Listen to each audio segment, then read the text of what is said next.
Hey guys, welcome to Ashton's workshop. Today, we're going to be drawing a pangolin, and this time you need a giant piece of paper. If you have a regular pencil or a mechanical pencil. So let's get started.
And now we're going to do some details of the scales.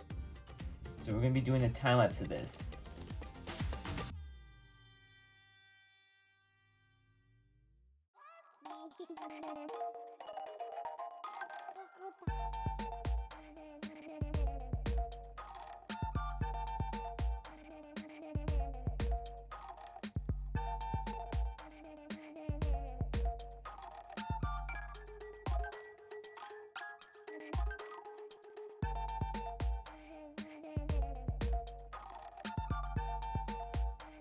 Okay, here's the final results of my pangolin. I hope this was a lot of fun to sketch, so we'll see you on the next video. See ya!